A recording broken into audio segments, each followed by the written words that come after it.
How's that again? Presents. The truth about the Nazca Lines. The Nazca Lines are a group of geoglyphs made in the soil of the Nazca Desert in southern Peru. They were created between 500 B.C.E. and 500 CE by people making depressions or shallow incisions in the desert floor, removing pebbles and leaving differently colored dirt exposed.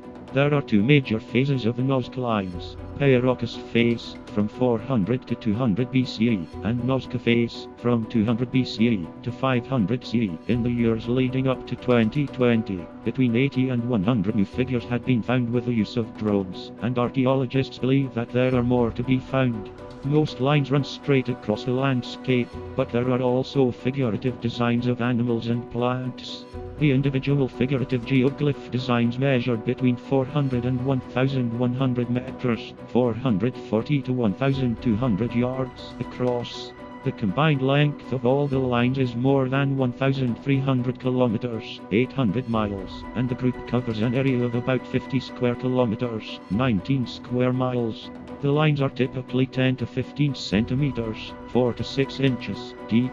They were made by removing the top layer of reddish-brown iron oxide-coated pebbles to reveal a yellow-grey subsoil. The width of the lines varies considerably, but more than half or slightly more than 33 centimeters, 13 inches, wide. In some places they may be only 30 centimeters, 12 inches, wide, and in others reach 1.8 meters, 6 feet, wide.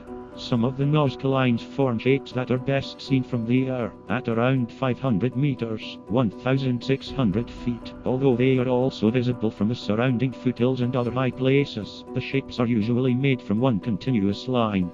The largest ones are about 370 meters, 400 yards, long. Because of its isolation and the dry, windless, stable climate of the plateau, the lines have mostly been preserved naturally. Extremely rare changes in weather may temporarily alter the general designs. As of 2012, the lines are said to have been deteriorating because of an influx of spotters inhabiting the lands. The figures vary in complexity. Hundreds are simple lines and geometric shapes. More than 70 are zoomorphic designs, including a hummingbird, spider, fish, condor, heron, monkey, lizard, dog, cat, and a human. Other shapes include trees and flowers. Scholars differ in interpreting the purpose of the designs, but in general, they ascribe religious significance to them. They were designated in 1994 as a UNESCO World Heritage Site. The high, arid plateau stretches more than 80 kilometers, 50 miles, between the towns of Nazca and Palpi on the Pampas de Jumona, approximately 400 kilometers, 250 miles, south of Líneas. The main P1S Panamericana Nazca runs parallel to it.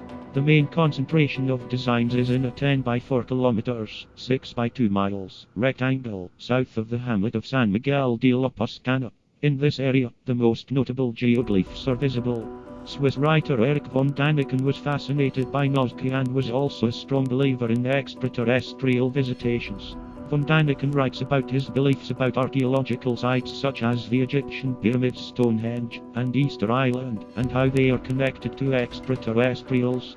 He often explains the origins of religions as reactions of ancient people when they came in contact with an alien race. Von Däniken published a best-selling book titled Chariots of the Gods in 1968. In this book he describes his theory that these mysterious lines were used as landing sites for UFOs.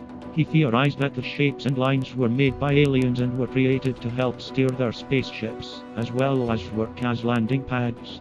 Von Däniken claimed the patterns at this site looked very similar to a modern airport and used this as evidence that proved that aliens used this area as a landing place for their spaceships. Däniken claimed that the Nazca Lines site reflected visits by astronauts from other worlds, who became the creators of ancient civilizations. According to von Däniken, Sanskrit literature describes a story in which an aircraft landed on Earth, and the local people watched in amazement as human-like beings with golden, shimmering skins walked, mined for metals and then flew away in their ship. These ancient astronauts supposedly soon returned where they built landing tracks and then eventually left forever. The amazed Native Americans then considered Nazca a place of pilgrimage, and generations of their people built more figures and runways as an invitation for gods to return, but they never did. Another of Eric von Daniken's theories about the Nazca was that figures that were found on Nazca clay vessels, which he assumed to be astronauts, were flying gods that were visiting from other worlds. He trashes and rebukes scientists who have studied Nazca, their research using radiocarbon tests to date the figures, their analyses of ceramic shards at the various sites, and also their careful dissections of Native American religious beliefs. At the time of Eric von Daniken's publishing of Chariots of the Gods, scientists and archaeologists such as Maria Reich declared that his ideas were absurd and should be discarded.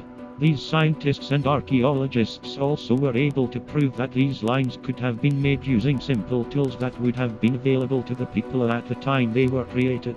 Eric von Daniken's books Arrival of the Gods and Chariots of the Gods were considered to not have any intellectual credibility or literary merit. Before von Daniken's work, other authors had presented ideas of extraterrestrial contact with ancient humans, but he failed to credit these authors, even when making the same claims and also using identical or similar evidence. Nevertheless, von Daniken's books drew in thousands of visitors and believers to the site.